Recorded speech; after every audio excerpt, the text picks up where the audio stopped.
Hello and welcome to MA TV Kashmir in focus. नाजरीन, जैसा कि आप जानते हैं, अपने इस कार्यक्रम में हम आपको पाकिस्तानी कब्जे वाले जम्मू कश्मीर, मकबूजा गिलगित बल्तिस्तान, जम्मू कश्मीर और लद्दाख, हिंदुस्तान पाकिस्तान से मुतालिक जानकारियां देते हैं। फोकस हमारा पाकिस्तानी कब्जे वाला जम्मू कश्मीर और मकबूजा गिलगित बल्तिस्तान हो। तो इस हवाले से मेरे पास कुछ खबरें मौजूद हैं नाजरीन। उनमें एक तो ये है कि जो इस वक्त के मौजूदा पाकिस्तानी कब्जे वाले जम्मू कश्मीर के वजीर आजम हैं, उनकी असम्बली के अंदर जो पॉपुलैरिटी है वो काफी कम हो गई। उनकी कोशिश थी कि वो अपनी एक नई सियासी जमात खड़ी करें और उसके लिए उन्होंने बड़ी तोक़दो की, लेकिन ना सिर्फ ये कि वो पार्टी नहीं बना पा रहे, बल्कि वो अभी तक मिनिस्ट्रीज जो देनी है उन्होंने जिन लोगों को, वो भी अभी तक डिसाइड नहीं हुआ और उसमें डिले हो गया है। इस वक्त एक अंदाजे के मुताबिक पाकिस्तानी कब्जे वाले जम्मू कश्मीर के वजीर आजम चौधरी अनवर अल हक को सिर्फ 22 मेंबरान की हमायत हासिल है आउट ऑफ आई थिंक 51।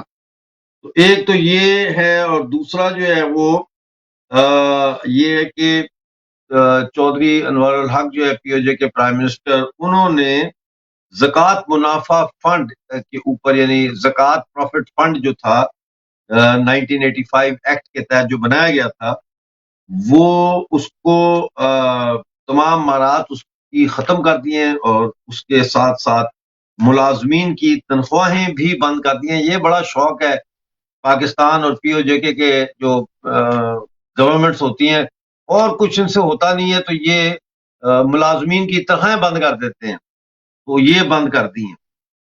इसके अलावा जो है वो सूरत हाल इस तरह है कि जेलम वैली से ये खबर आई है कि 2005 के ज़लज़ले में जो स्कूल तबाह हुए थे ज़लज़ले की वजह से, वो 18 साल गुजरने के बाद भी अभी तक रिकंस्ट्रक्ट नहीं हुए और बच्चे खुले आसमान तले, सर्दी हो, गर्मी हो, बारिश हो, वो खुले आसमान तले क्लासेस लेने पर मजबूर हैं। और हटिया बाला के दूर अफ्तादा देहात का भी यही हाल है। एक नाला है नाजरीन, उस नाले के ऊपर जो है एक आरजी टेम्परेरी लकड़ी का पुल बनाया गया था, जिससे गिरकर अब तक कई बच्चे हलाक हो चुके हैं, ये कहा जा रहा है। दूसरा ये है कि जो जैसा आप जानते हैं पाकिस्तान में जो है वो बिजली के बिलों के खिलाफ हर जगह मुजाहरे हो रहे हैं और पीओजेके में तो बाकायदा सिविल डिसोबीडियंस की मूवमेंट चल रही है इस हवाले से।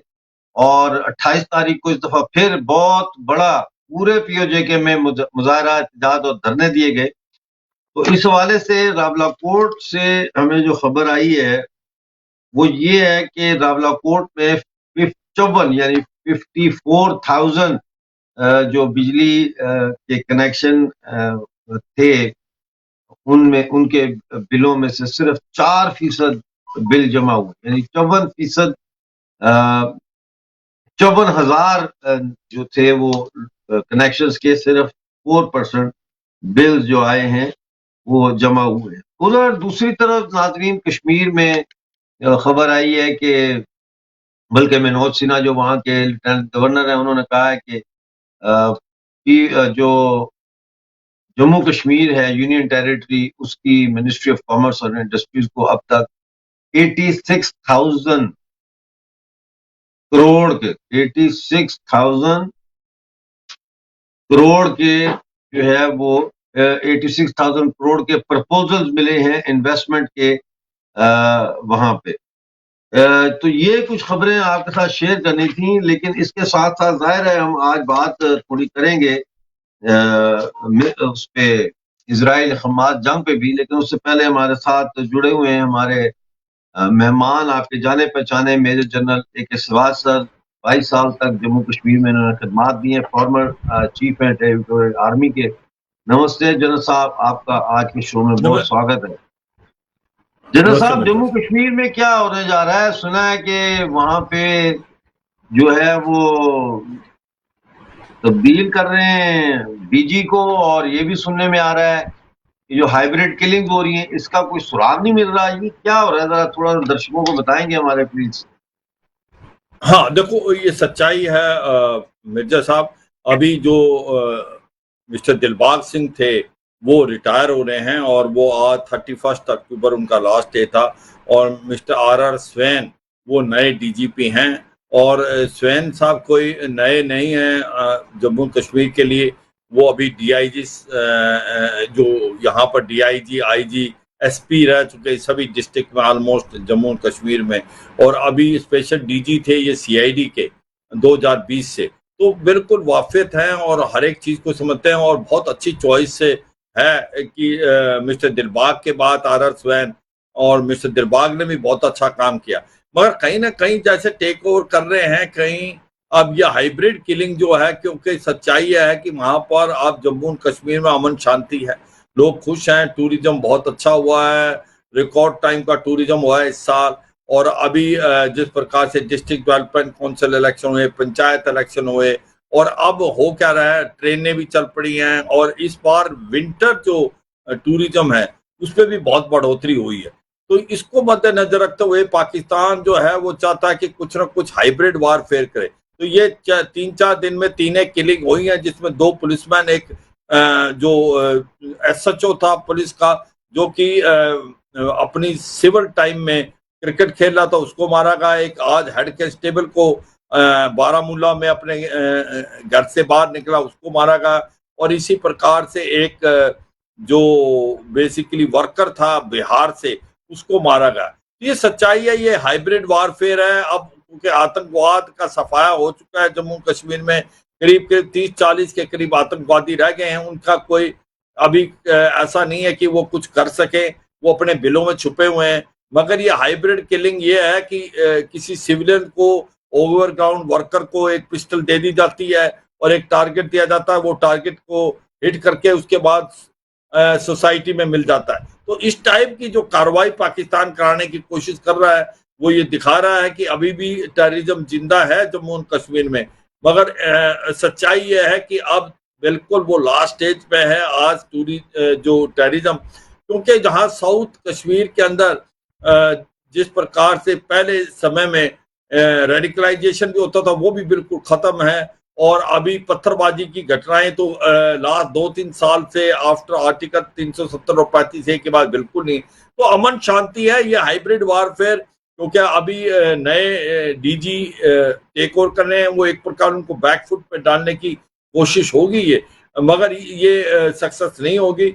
और ये जो आतंकवादी गिने चुने रह गए हैं जो 30-35 के करीब, ज्यादा से ज्यादा 50, वो भी उनका काम अगले साल तक खत्म हो जाएगा। और मुझे लगता है कि जम्मू और कश्मीर आज की तारीख में बहुत ही एक प्रकार प्रॉस्परस स्टेट बनने वाली है भारत की।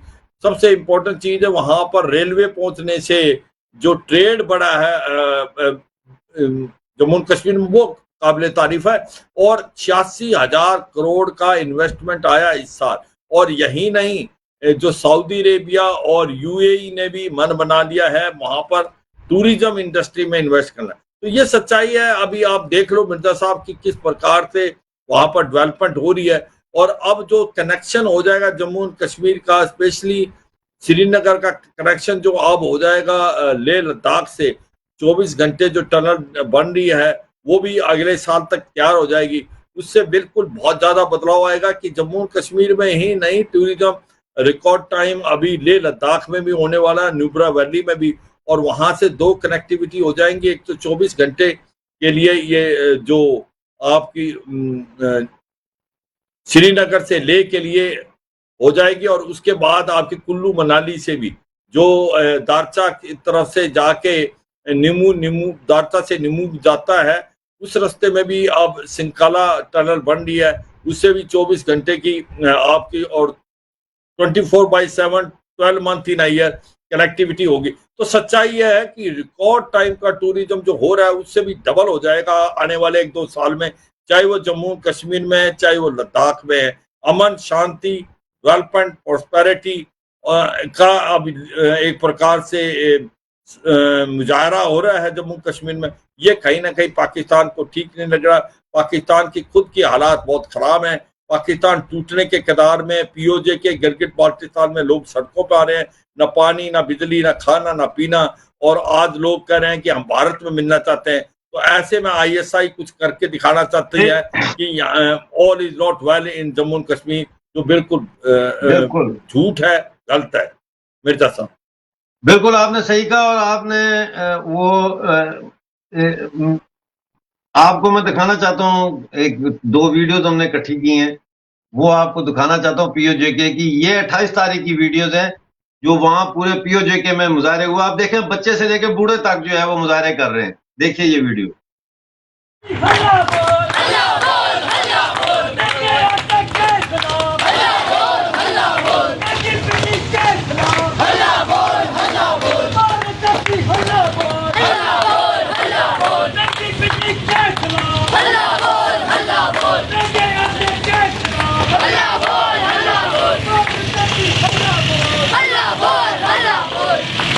हम नहीं मानते जुल्म के सामने, हम नहीं जानते जुल्म के सामने, जुल्म नहीं मानते जुल्म के तुम्हारे साथ बड़े चलो जुल्म तुम्हारे साथ बड़े चलो होता है तुम्हारी मंतजर बड़े चलो आटा सब्सिडी पाली के लिए बड़े चलो सालमाना 36 के खिलाफ बड़े चलो सालमाना 36 के खिलाफ बड़े चलो राष्ट्रीय दहशतगर्दी के खिलाफ बड़े चलो मुझे किसे पहुंचता है बड़े चलो मुझे तुम्हारी मंतजर बड़े चलो मुझे तुम्हारी मंतजर बड़े चलो मुझे तुम्हारी मंतजर बड़े चलो जय सो भाई जय सो जिंदोजहद तेज हो जय सो भाई जय सो जिंदोजहद तेज हो खातू में खिलाड़ू में जिंदोजहद तेज हो कानू में हवानू में जिंदोजहद तेज हो जय सो भाई जय सो जिंदोजहद तेज हो जय सो भाई जय सो जिंदोजहद तेज हो सालमाना 36 के खिलाफ जिंदोजहद तेज हो मुझे जिसम मुत्तहिद। तो आपने देखा कि ये पीओजेके के हालात हैं। इस दफ़ा जो है आज का पिछला प्रोग्राम भी हमारा नहीं सही टाइम पे हो सका, और ये प्रोग्राम भी जो है हम कंफ्यूज हो गए, क्योंकि मेरा ख्याल है कुछ वक्त तब्दील हुआ है हमारा। बहरहाल जनरल साहब, चलते चलते जरा इजराइल का बताएं। सुना है मिस्र ने कुछ ह्यूमन कॉरिडोर खोला है वहां पे। हाँ, देखो सच्चाई है मिर्जा साहब, लड़ाई बहुत जोरों से चली हुई है और काफी कैजुअलिटी हो रही है पैलेस्टाइन की सिविलियन की। ये एक मुझे लगता चिंता का विषय है, क्योंकि इजराइल तो हमास के पीछे तो जा रहा है, मगर हमास जो है वो ह्यूमन शील्ड का इस्तेमाल कर रहा है और लोगों के साथ मिला हुआ है। सच्चाई यह है कि जो उसके हेडक्वार्टर हैं वो स्कूलों के नीचे हैं, वो हॉस्पिटलों के नीचे हैं और मॉस्क के नीचे है। तो जैसे जैसे उनको खत्म करने की कोशिश कर रहा है इजराइल, उससे जो सिविलियन कैजुअलिटी बहुत ज्यादा होगी, करीब करीब 10,000 के करीब सिविलियन कैजुअलिटी हो गई है। और ये एक बड़ी चिंता का विषय है पूरे वर्ल्ड के लिए, इनका क्या होगा। और अभी वहां पर ना बिजली है, ना पानी है, ना फ्यूल है, ना फूड है, ना इंटरनेट काम कर रहा है, वो सब कट कर दिए हैं इजराइल ने। इसके कारण हॉस्पिटल भी नहीं कर पा रहे हैं और लोग जो हैं काफी हद तक, करीब करीब कहते 20,000 के करीब लोग घायल हैं और उनको कोई मदद नहीं। तो अभी ऑन ह्यूमैनिटेरियन ग्राउंड जो इजिप्ट ने अपना हाफा का जो बॉर्डर था वो खोल दिया है उन कैजुअलिटीज के लिए, उन बंदों के लिए जो इंजर्ड है, कि वो उनकी ट्रीटमेंट इजिप्ट में हो सके। मुझे लगता है एक बहुत अच्छा ह्यूमन कॉज है, क्योंकि पहले इजिप्ट अपने बॉर्डर को नहीं खोल रहा था, वो कह रहा था कि हम रिफ्यूजी नहीं ले सकते, हमें डर है कि रिफ्यूजी वापस नहीं जाएंगे। इनफैक्ट मुस्लिम वर्ल्ड ने किसी देश ने एक्सेप्ट नहीं किया था पैलेस्टीन को, मगर अभी इजिप्ट ने अपना मन बदला है, स्पेशली उन कैजुअलिटी को देखते हुए, क्योंकि कोई हॉस्पिटल जो हैं अभी गाजा पट्टी में काम नहीं कर रहे, तो वहां पर बिजली नहीं है, इसके कारण डॉक्टर्स ऑपरेशन भी नहीं कर सकते और कैजुअलिटी भी बहुत होगी। तो ये सच्चाई है कि आज की तारीख में चिंता का विषय यही है कि अगर ये लड़ाई लंबी चलती है तो इसमें ज्यादा नुकसान होगा लोगों का, सिविलियंस का, और वो है पैलेस्टाइन के वो लोग जिसकी कोई भी लेना देना इस लड़ाई से नहीं था। और हमास को अब इजराइल का ने तो मन बना लिया है कि वो जब तक नहीं रुकेगा, जब तक वो हमास को बिल्कुल खत्म नहीं कर दे, उसके लिए मुझे लगता है समय लग सकता है। और ये भी एक चिंता का विषय है कि जो इजराइल और बाकी इंटरनेशनल हॉस्टेजेस बढ़ा रखे हैं 240 के करीब, उनका क्या होगा और उनको कैसे बचाने की इजराइल कोशिश करेगा, ये भी एक क्वेश्चन मार्क है।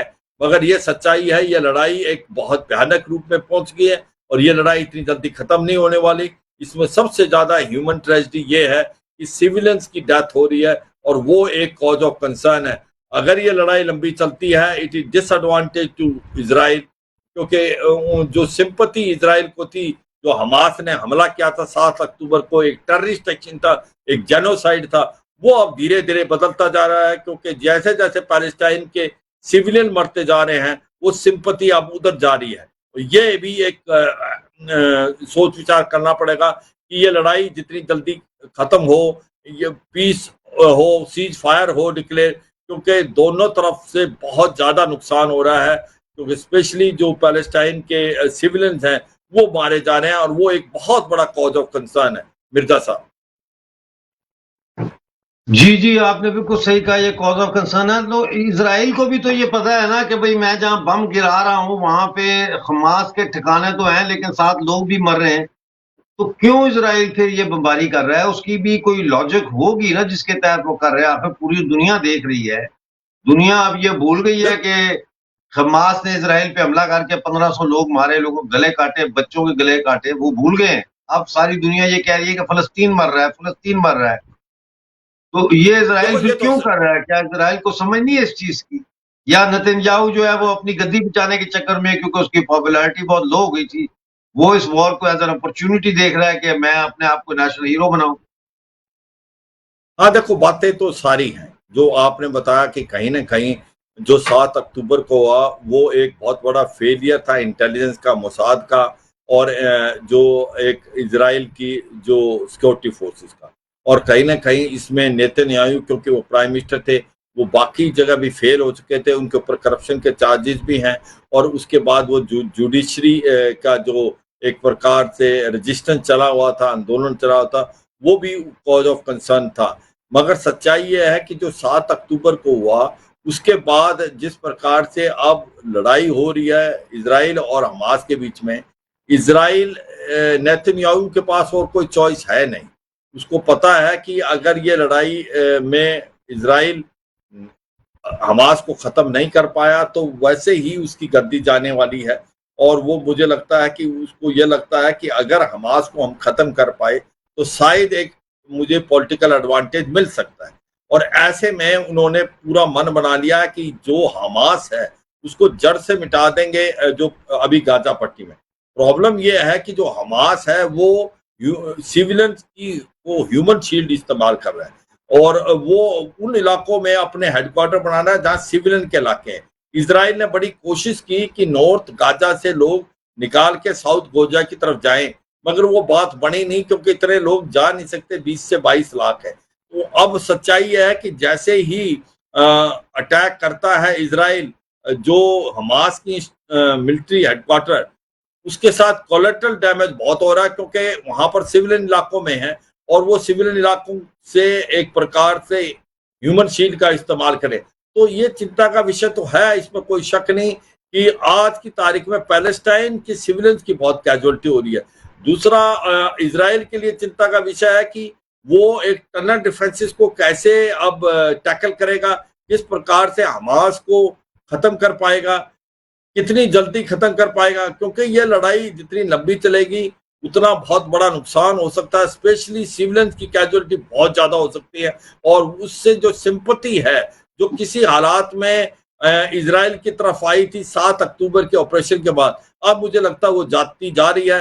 अब पूरा वर्ल्ड देख रहा है कि जिस प्रकार से पैलेस्टीन जो नॉर्मल सिविलियन उनकी ज्यादा कैजुअलिटी हो रही है, तो अब जो एडवांटेज जो है वो पैलेस्टीन की तरफ है। अब यूरोप के अंदर भी लोग आने लगे हैं सड़कों पे, अपने गवर्नमेंटों को प्रेशराइज कर रहे हैं कि इस लड़ाई को बंद किया जाए और ये लड़ाई जो है इसके अंदर कैजुअलिटी बहुत है। क्या ईरान इसके अंदर जंप मार सकता है? मुझे लगता नहीं कि ईरान ऐसी गलती करेगा, क्योंकि उसको काउंटर करने के लिए अमेरिका ने मेडिटेरेनियन सी में 2 एयरक्राफ्ट कैरियर ग्रुप और 25,000 के करीब अपने सैनिक लगा रखे हैं। इस लड़ाई के अंदर हिजबुल्लाह और हवाती रेबल जो है वो आगे है। हिजबुल्लाह जो लेबनान में है वो फायर कर रहा है। मुझे लगता है कि ये हमास के साथ साथ जो इजराइल हो सकता है हिजबुल्लाह की तरफ भी जाए, क्योंकि वो चाहता नहीं कि हिजबुल्लाह जिंदा रहे, क्योंकि हिजबुल्लाह हमास से भी ज्यादा ताकतवर और इसी प्रकार से यमन से हौती रेबल भी करे। तो ये लड़ाई रहेगी तो इसी इलाके में, ये बढ़ेगी नहीं।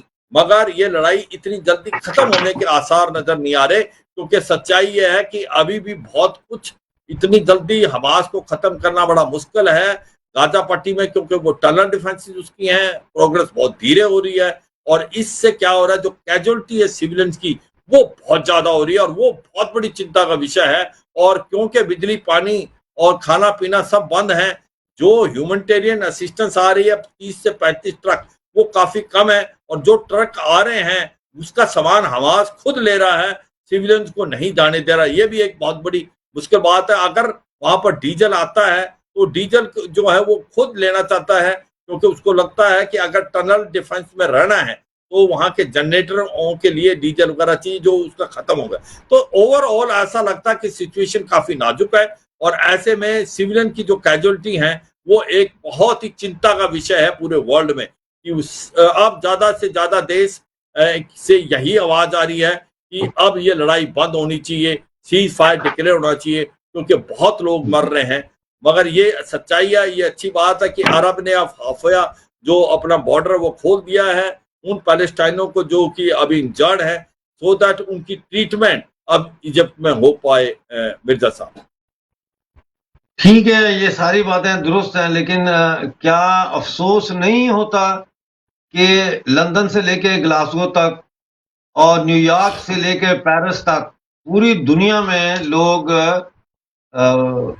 गाजा के जंग के हवाले से फलस्तीन के झंडे लेकर निकलते हैं और इजराइल के खात्मे और यहूदियों को के कत्लेआम के नारे लगाते हैं और उस पुरजोश होकर नारे लगाते हैं।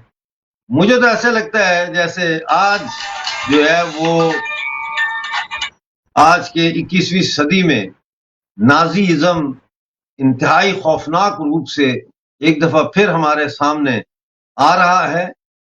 मुसलमानों को ये सोचना होगा कि क्या दूसरी जंग अजीम में जो हिटलर ने जिस तरह से यहूदियों को निशाना बनाकर पूरी दुनिया में कत्लेआम किया, कहीं मुसलमान उसी किस्म के मिलते जुलते प्रोपेगेंडे की वजह से हमास, तालिबान, आईएसआईएस और दाइश जैसी दहशतगर्द तंजीमों के हाथों इस्तेमाल तो नहीं हो रहे। आज का शो देखने का बहुत शुक्रिया। अब आपसे मुलाकात होगी अगले शो में। उस वक्त तक के लिए डॉक्टर अमजद यूं मिर्जा को इजाजत दीजिए। जय हिंद, जय जम्मू कश्मीर।